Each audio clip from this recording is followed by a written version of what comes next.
ہمارے معاشرتی، ملکی، قومی اور سماجی مسائل میں سے اس وقت سب سے بڑا مسئلہ، سب سے بڑی پریشانی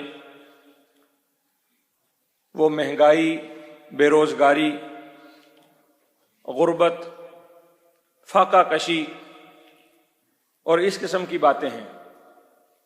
ہر دوسرے شخص کی زبان پر اسی بات کا رونا دھونا ہے اور اسی بات کا فکر اور غم اس کو کھائے جا رہا ہے کہ اشیاء خورد و نوش سے لے کر ضروریات زندگی کی چیزیں وہ میری قوت خرید سے باہر ہیں، میری طاقت اور میری پہنچ سے باہر ہوتی جا رہی ہیں۔ گرانی بہت بڑھ گئی ہے، انفلیشن ہے، تنزلی ہے۔ ہمارے بزرگ، ہم ان سے سنتے ہیں، وہ ہمیں بتاتے ہیں، اور اس سے پچھلے وقت کی باتیں، قصے اور کہانیاں بھی اب ہمیں عجیب لگتے ہیں۔ جب وہ بتایا کرتے تھے کہ اتنے روپوں میں، اتنے پیسوں میں، اتنی چیز میں ہم یہ کچھ کر لیا کرتے تھے، تھوڑا کماتے تھے، بہت سارے لوگ کھا لیتے تھے، ایک شخص کماتا تھا 10 کھا لیتے تھے، اتنے روپوں میں ہم یہ بھی کر لیتے تھے، یہ بھی کر لیتے تھے۔ اور اب ہم دیکھتے ہیں، ہمارے مشاہدے اور تجربے میں ہے کہ درجنوں اور بیسیوں کمانے والے تو موجود ہیں، لیکن کھانے والوں کی ضرورت پوری نہیں ہو رہی، استعمال کرنے والوں کی ضرورت پوری نہیں ہو رہی۔ اللہ کو ماننے والے، ایمان رکھنے والے مسلمان، صحیح العقیدہ، ان کو تو یہ نقطہ بھی سمجھ آئے گا کہ برکت کیا ہوتی ہے۔ ایک شخص جو عقیدے کا کمزور ہو گیا ہو، جس کا اللہ پر ایمان کمزور پڑ گیا ہو، وہ مادیت پرستی کا شکار ہو گیا ہو، اس نے اپنی عقل کو، سائنس کو، دنیا کو اور مادیت کو اور ظاہری چیزوں کو سب کچھ سمجھ لیا ہو، اس کو یہ برکت کا فلسفہ شاید سمجھ میں نہ آئے۔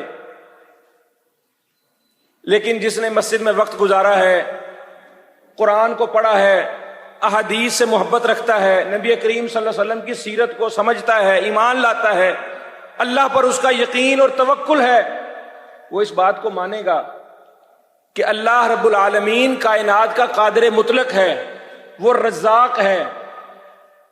وَإِن مِّن شَيْءٍ إِلَّا عِندَنَا خَزَائِنُهُ، خزانے اس کے اختیار میں ہیں، اس کے پاس ہیں۔ وَمَا نُنَزِّلُهُ إِلَّا بِقَدَرٍ معلوم، تقدیر کے مطابق، یا دوسرا معنی حیثیت کے مطابق اللہ کو معلوم ہے، اللہ کے فیصلوں کے مطابق کب، کیا، کیسے، کس کو کتنا کتنا دینا ہے۔ ہم انالیسز کرتے ہوئے اس مہنگائی اور بے روزگاری کے اسباب، وجوہات، اس کی علتیں، اس کے پیچھے محرکات تلاش کرتے ہوئے اللہ کے فیکٹر کو بھول جاتے ہیں۔ بڑے بڑے اکانومی کے ماہر، معیشت دان، بڑے بڑے سمجھدار، بجٹ بنانے والے، قانون بنانے والے، ملک چلانے والے، فائنانس اور اکاؤنٹس اور کامرس کی باتیں ہمیں سمجھانے والے، آپ نے کبھی سنا کہ ان کی اس ساری پلاننگ کے اندر، ان کی اس ساری گفتگو کے اندر وہ کہیں اللہ کا فیکٹر لاتے ہوں؟ وہ اس بات کو بھی سوچتے ہوں کہ یہ جو سارا کچھ ہے، کیا اس کے پیچھے سارے اسباب ظاہری ہیں، مادی ہیں، عقلی ہیں، سائنسی ہیں، توجیحاتی ہیں، منطقی ہیں، لاجیکل ہیں؟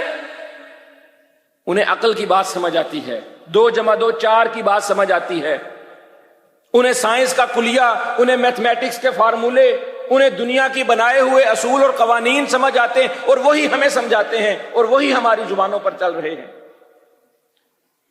میں انشاءاللہ اس بات کو دونوں پہلوؤں سے، اس موضوع کو دونوں پہلوؤں سے زیر بحث لاؤں گا کہ یہ جو غربت، مہنگائی، بے روزگاری اور افلاس، فاقہ کشی، اس کے اسباب میں سے مادی اسباب بھی ہیں، ظاہری اسباب بھی ہیں، پلاننگ کی غلطیاں بھی ہیں، مینجمنٹ کی سستیاں بھی ہیں، ہمارے اپنے کرتوت بھی ہیں۔ وما اصابکم من مصیبت فبما کسبت ایدیکم، یہ سب کچھ تمہارا اپنے ہاتھوں کا کیا دھرا ہے، یہ تمہاری غلط حکمت عملیاں ہیں، یہ تمہاری ناقص پلاننگ ہے، یہ تمہاری بھونڈی اسٹریٹجی ہے. اللہ بھی مانتا ہے, میں بھی مانتا ہوں, ہم مانتے ہیں. ہم اس بات کو بھی سمجھیں گے کہ اس کے اسباب میں ظاہری اور مادی اور اس میں نظر آنے والے عقلی منطقی وجوہات اور اسباب کیا ہیں, لیکن ایک چیز جس کا اظہار اور جس کا بیان دوسری زبانوں سے نہیں ہوتا, اور ایک مسلمان کے لیے, ایک صاحب ایمان کے لیے پہلے ان چیزوں کو سمجھنا ضروری ہے. وَلَوْ أَنَّ أَهْلَ الْقُرَىٰ آمَنُوا وَاتَّقَوْا لَفَتَحْنَا عَلَيْهِمْ بَرَكَاتٍ مِّنَ السَّمَاءِ.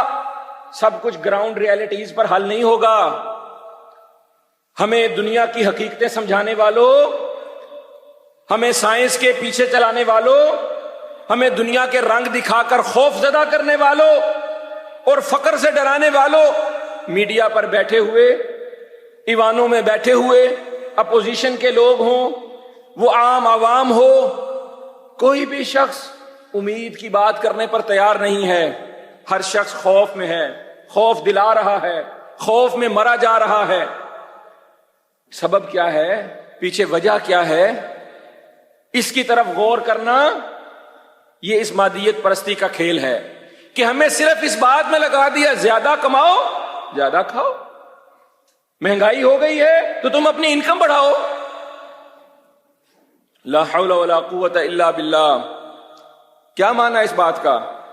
میں جو بھی کچھ کر لوں, میری قدرت اور میری طاقت اور میری اختیار ایک حد تک ہے. لا حول ولا قوت الا باللہ. میرے سارے زور جہاں ختم ہو جائیں گے وہاں اللہ رب العالمین کا فیکٹر شروع ہو جائے گا. کوئی ملحد ہو, اللہ کا منکر ہو, اس کو یہ بات سمجھانے میں زیادہ زور لگے گا, اس کو یہ بات سمجھانے میں زیادہ دلائل لانے پڑیں گے. لیکن امید ہے, توقع ہے, بلکہ یقین ہے کہ آپ کو اور مجھے, ہمیں اس بات کو سمجھنے میں زیادہ کوشش نہیں کرنی پڑے گی کہ اللہ رب العالمین نے کچھ اسباب بتائے ہیں. او پاکستانیوں, اہل القرآ, فل ان دی بلینکس کر لو. او لاہوریو, او فلاں علاقے کے رہنے والوں, فلاں گھر والوں, کوئی بھی علاقے کے لوگ, اللہ نے کہا کوئی بھی بستی والے, آمنو ایمان لے آئیں, واتقوا متقی ہو جائیں, سیدھے راستے پر چل پڑے. ایمان اور تقوی اندر باہر سے ایک ہو جائیں. ایمان اندر کی کیفیت کا نام ہے, تقوی باہر کی کیفیت کا نام ہے. ظاہر باطن ایک ہو جائے, سچے کھڑے ہو جائیں, صاف ہو جائیں, ڈنڈی مارنے سے باز آ جائیں. جو اندر ہے ان کے باہر لے آئیں, جو زبان پر ہے وہ دماغ میں بھی رکھ لیں. آمنو باطن بھی ٹھیک کر لیں, واتقوا ظاہر بھی ٹھیک کر لیں. تھوڑی تھوڑی تفسیر کو پریکٹیکلی سمجھنے کے لیے ترجمے میں الفاظ کو تبدیل کر رہا ہوں. یہ نہ کہیے گا کہ ترجمہ بدل رہا ہے, ایمان کا معنی کچھ اور کر رہا ہے, تقوی کا کچھ اور کر رہا ہے. عقل میں یہ بات بٹھانے کے لیے کہ ایمان اور تقوی کا آپس میں جوڑ کیا ہے, اور عقل کو یہ سمجھانے کے لیے, عقل کی تھوڑی سی گتھیاں سلجھانے کے لیے کہ اس کی وجہ, یہ وجہ کیوں ہے. اندر باہر ایک کر لو. لفتحنا علیہم برکات من السماء, آسمان سے بھی برکتیں نازل ہوں گی. سب کچھ زمین پر حل نہیں ہوگا, یہ سارے مسئلے زمینی نہیں ہیں, ان مسئلوں میں آسمان کا بہت بڑا کردار ہے. رزق کہاں سے آتا ہے؟ آسمانوں سے آتا ہے. رزق کی تقسیم کہاں سے ہوتی ہے؟ آسمانوں سے ہوتی ہے. یہ ایک مسلمان کا, ایک صاحب ایمان کا عقیدہ ہونا چاہیے. کتنی اللہ رب العالمین نے باتیں فرمائی قرآن مجید میں. وَلَوْ أَنَّهُمْ أَقَامُوا التَّوْرَاةَ وَالْإِنْجِيلَ وَمَا أُنزِلَ إِلَيْهِمْ مِنْ رَبِّهِمْ لَأَكَلُوا مِنْ فَوْقِهِمْ وَمِنْ تَحْتِ أَرْجُلِهِمْ. قرآن نازل ہو چکا تھا, پھر بھی تورات انجیل کا ذکر کیا. کہا اگر اس سے پہلے کہ یہودی اور عیسائی بھی اپنی اپنی تورات اور انجیل کو, چلو اس کا بھی ایک پریکٹیکل معنی کرتا ہوں, قانون دیے اللہ نے. تورات ان کا قانون تھا, انجیل ان کا آئین تھا, ان کا دستور تھا. پھر اللہ نے ہمیں قرآن دیا. قرآن ہمارے لیے دستور ہے, نظام ہے, آئین ہے, قانون ہے, کتاب ہے, کوڈ آف لائف ہے. سیدھی سی بات ہے, اگر وہ قانون کے پابند ہو جائیں, وَلَوْ أَنَّهُمْ أَقَامُوا التَّوْرَاةَ وَالْإِنْجِيلَ وَمَا أُنزِلَ إِلَيْهِمْ مِنْ رَبِّهِمْ. اللہ نے بنایا, انسان کو، اس نظام کو، اس کائنات کو، اس سارے سسٹم کو، اس کی ضروریات کو اللہ بہتر سمجھتا ہے۔ اس کا مینول بھی اللہ نے نازل کیا، اس کی ضروریات کا حل بھی اللہ نے پیش کیا۔ وَلَوْ أَنَّهُمْ أَقَامُوا التَّوْرَاةَ وَالْإِنْجِيلَ وَمَا أُنزِلَ إِلَيْهِم مِّن رَّبِّهِمْ، تورات والے تورات کو قانون مان لیتے، انجیل والے انجیل کو مان لیتے، اور جو تمہاری طرف نازل ہو رہا ہے تم اس کو پکڑ لیتے۔ لَأَكَلُوا مِن فَوْقِهِمْ وَمِن تَحْتِ أَرْجُلِهِمْ، پھر تم کھاتے پیتے رج کر موجیں کرتے، اوپر سے نیچے سے ہر طرف سے برکتیں ہوتی۔ ضرب اللہ مثلا قریۃ کانت آمنۃ مطمئنۃ یأتیہا رزقها رغدا من کل مکان۔ اللہ کہتے ہیں ایسی بستیوں کی مثالیں تم نے دیکھی نہیں ہیں، اب بھی دنیا میں ہیں، اس سے پہلے بھی تاریخ میں ہیں۔ اللہ کو مانتے تھے تو اللہ کے نازل کردہ قانون کی پابندی کی، اگر اللہ کو نہیں مانتے تھے تو جو سسٹم جو قانون انہوں نے اپنے لیے بہتر سمجھا کم از کم اس کی پابندی کی۔ نظام کی بالادستی، قانون کی عملداری، انصاف کی فراہمی، یہ بھی بڑی چیز ہے۔ اور اللہ کا اصول ہے، اللہ کہتے ہیں جب یہ سسٹم بگاڑ دو گے، دنیا کے حکمران بیچارے لولے لنگڑے حکمران ہوتے ہیں، انسان کتنی بھی اختیار کیوں نہ ہو، وہ خود کو شہنشاہ کیوں نہ کہے، وہ خود کے لیے کتنے بڑے بڑے سلطان اعظم کے لقب کیوں نہ استعمال کر لے، فرعون جیسا خود کو رب اعلیٰ ہی کیوں نہ کہہ دے، انسان ہے، مجبور ہے۔ اللہ رب العالمین مجبور نہیں ہے۔ حکمران اپنے فیصلے نافذ کرنے میں، حکمران سزائیں دینے میں مجبور ہو سکتا ہے، لیکن جب اللہ کہتے ہیں کہ تم میرے اس سسٹم میں بگاڑ پیدا کر دو گے، بنیادی بگاڑ پیدا کر دو گے، میں سزا دینے میں مجبور نہیں ہوں، میں اس سزا کو نافذ کرنے میں کوئی پابند نہیں ہوں، میں اس کو نافذ کروں گا۔ اس لیے میرے بھائی، نبی کریم صلی اللہ علیہ وسلم نے صحابہ کرام کو، مختلف احادیث میں مختلف الفاظ ہیں، ان کو جمع کر کے 5 چیزیں بنتی ہیں۔ مستدرک حاکم میں ہے، بہقی میں ہے، سنن ابی داؤد میں، طبرانی میں یہ روایت ہے۔ صحابہ کی جماعت سامنے بیٹھی تھی، مہاجرین تھے، زیادہ مہاجرین تھے، اس نے ان کو مخاطب کیا، کہا میں اللہ سے پناہ مانگتا ہوں 5 خصلتوں کی وہ تم میں نہ آ جائیں، 5 باتوں کی 5 وجوہات میں تمہیں بتاتا ہوں، کیونکہ یہ دین ایسا ہے جس میں دنیا ساتھ چلتی ہے۔ دین اور دنیا کی تقسیم نہیں سکھاتا اسلام دنیا کے حل بھی دین کے حل کے ساتھ ساتھ پیش کرتا ہے۔ محمد الرسول اللہ صلی اللہ علیہ وسلم نماز، روزہ، حج، زکوٰۃ کا طریقہ بتا کر نہیں گئے، دنیا کا ہر کام کرنا سکھا کر گئے ہیں۔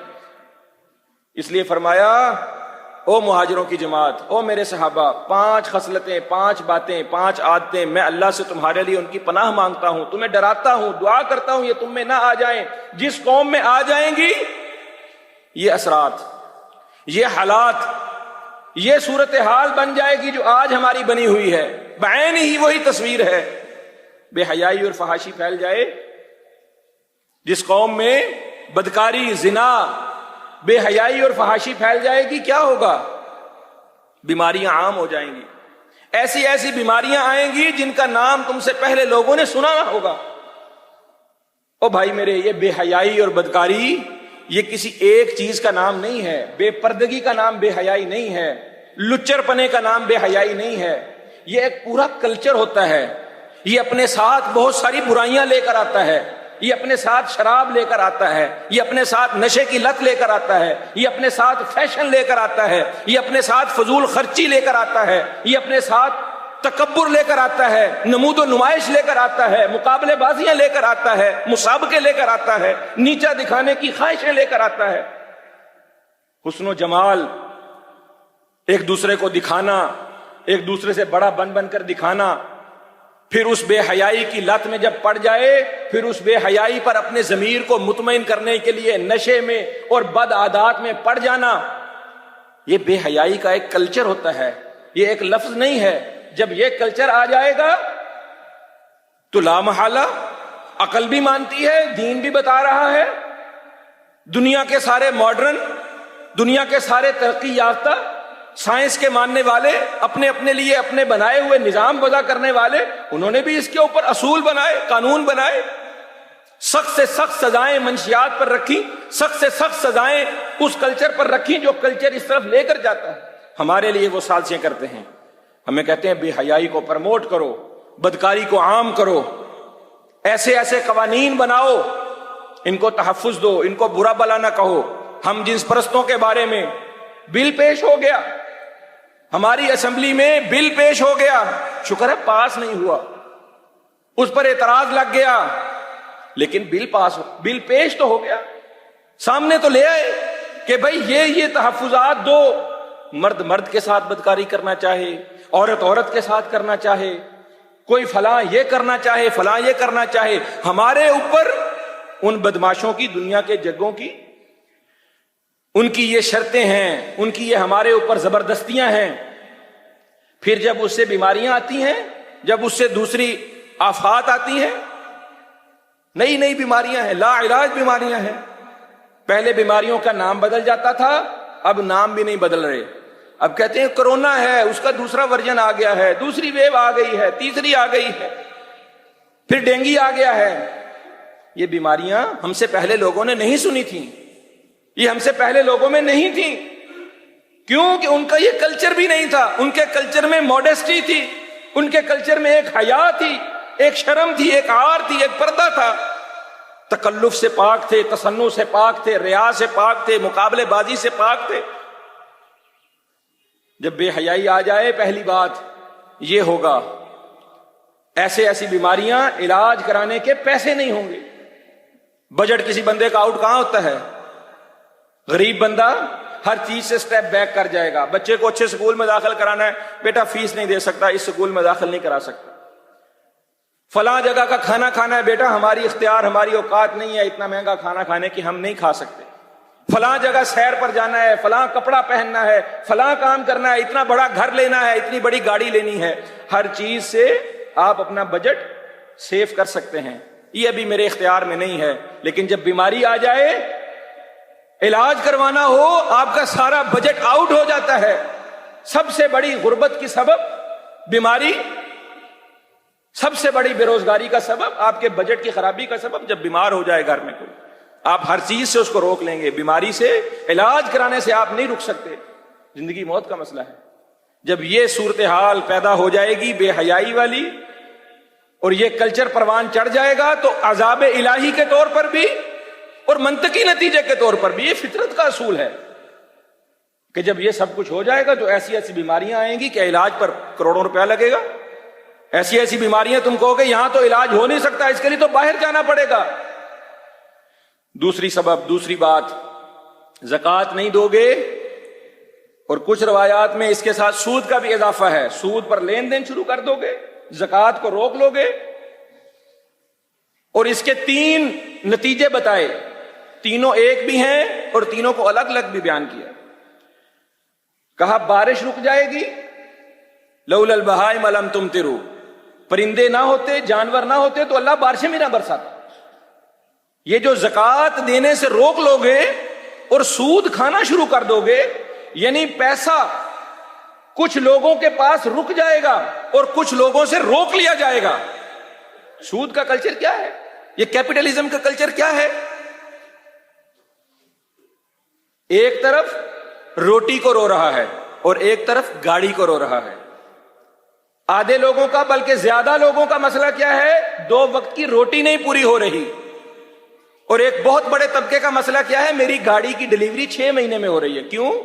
مجھے آج گاڑی چاہیے، مہنگی ترین گاڑی، ایم جی، فارچونر، 10 لاکھ گاڑیوں کی ایڈوانس بکنگ ہے۔ یہ تفریق، یہ تقسیم کس چیز نے پیدا کی ہے؟ زکوٰۃ نہ دینے نے اور سود پر پیسہ کھانے۔ لمبی پیسے ہیں بھائی، سود کیا ہے، سود کیا نہیں ہے، میری بھی ایک سمجھ ہے، میری بھی ایک سٹڈی ہے، میری بھی ایک تعریف ہے سود، آسان سمجھانے کے لیے۔ باقی تعریفات سود کے، باقی اصطلاحات بھی اپنی جگہ برحق ہیں، لیکن سمجھانے کے لیے ایک اینگل یہ ہے، مارکیٹ 2 طرح کی ہے، ایک ہے پیسے کی مارکیٹ، ایک ہے اینٹیٹی کی مارکیٹ، ایکویٹی کے مخالف ایک مارکیٹ ہے، سامان کی مارکیٹ۔ سود ہے پیسے کو پیسے سے کمانا، جو ایک ہمارے ہاں محاورہ ہے، پیسہ پیسے نو کھچدا ہے، پیسہ بینک میں رکھ دو، پیسہ پیسے کو لائے گا، یہ سود ہے۔ آپ مارکیٹ میں جائیں, 1,00,000 روپے لے کر اس کے ڈالر خرید لیں. کسی کی محنت ہوئی, اس پر کسی مزدور کا پسینہ بہا, کوئی مشینری حرکت میں آئی, کچھ نہیں ہوا. آپ نے پیسے سے پیسے کو خرید کر رکھ لیا کہ میرا پیسہ سیف رہے, میرا پیسہ ڈی ویلیو ہونے سے بچ گیا. بس یہ سود ہے بھائی. ہاں, 1,00,000 روپے لے کر جاؤ, منڈی سے سامان خریدو, بوریاں کھلیں گی, مزدور چلے گا, فیکٹری کی مشینری حرکت میں آئے گی, دکاندار کے ہاتھ میں پیسہ جائے گا, مزدور کے ہاتھ میں جائے گا, پیسہ سرکولیٹ کرے گا. یہ اسلام کا نظام ہے. انفق علیک, لاؤ مجھے دو, میں امیروں سے لے کر غریبوں کو دوں. ہمارا کلچر کیا سکھاتا ہے؟ سیٹھ دکان میں بھی بیٹھا ہے, اللہ سے ڈرنے والا بھی اگر ہے, اس کو پوچھو زکوٰۃ نکالتے ہو؟ آج یہ آتے ہیں روز مانگنے والے دے دیتے ہیں. میں روز ساتھ نکالتا ہوں, حساب لگاتا ہے, وہ جی زیادہ ہی دے دیتا ہوں. بھئی تو نے حساب نکالا, تو نے اپنی زکوٰۃ کو چیک کیا؟ اور نہیں جی مجھے تو سمجھ نہیں آتی, زکوٰۃ کے فلسفے بڑے لمبے ہیں, بڑے مشکل ہیں, کون سال بعد حساب کرے, اور مولویوں کا اختلاف ہی بڑا ہے, کوئی کہتا ہے زکوٰۃ ہے, کوئی کہتا ہے نہیں ہے, کوئی میں کہاں سمجھوں؟ تو اتنا بڑا سیٹ ہے, اتنی بڑی کمپنی چلاتا ہے, اتنے تیرے ملازم ہیں, اتنے عرصے سے دکان چلا رہا ہے, 3600 چیزوں کی انوینٹری ہے, اتنے SKU تجھے زبانی یاد ہیں, دنیا ساری کا تجھے سمجھ آتا ہے, اپنا نفع نقصان نکالتا ہے, تنخواہ دینے میں روپے کا حساب کرتا ہے. زکوٰۃ کا حساب تیرے لیے مشکل ہو گیا؟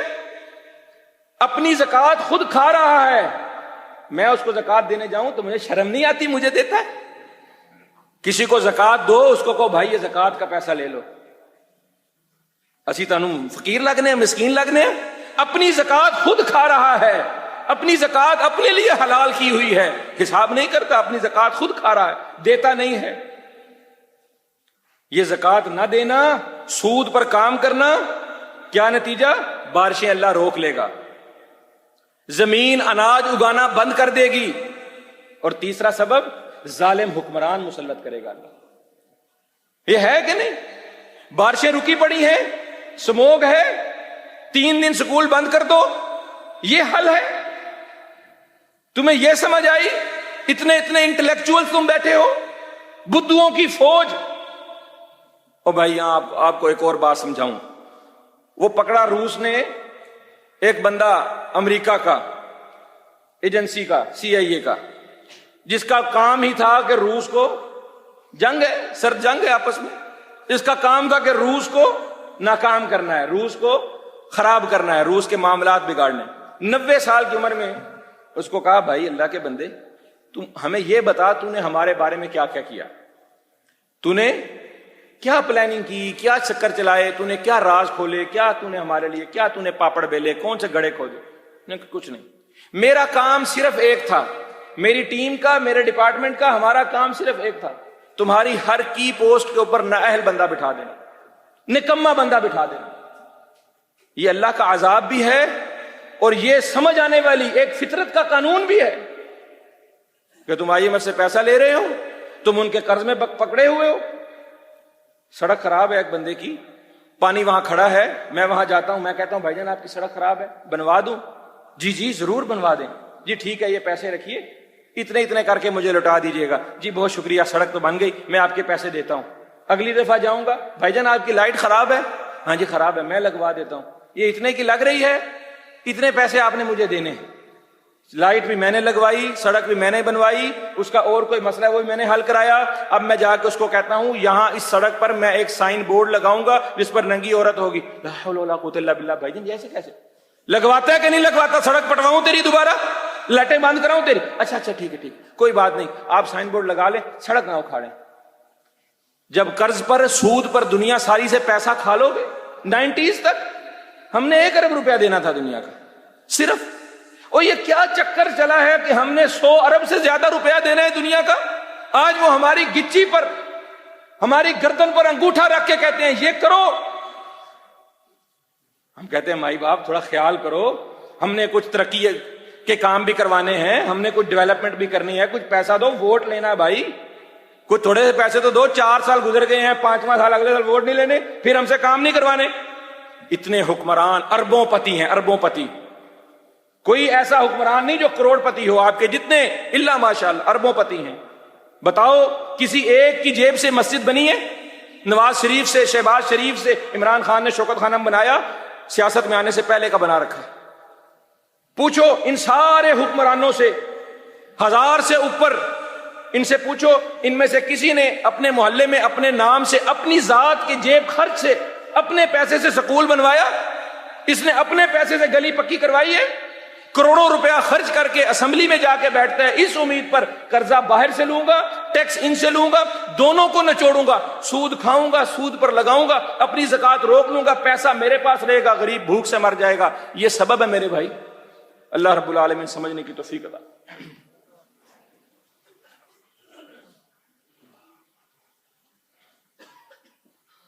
الحمدللہ نحمده ونستعینه ونستغفره ونعوذ باللہ من شرور انفسنا ومن سیئات اعمالنا، من یهده اللہ فلا مضل له ومن یضلل فلا هادی له، واشهد ان لا الہ الا اللہ وحدہ لا شریک له، واشهد ان محمدا عبدہ ورسولہ۔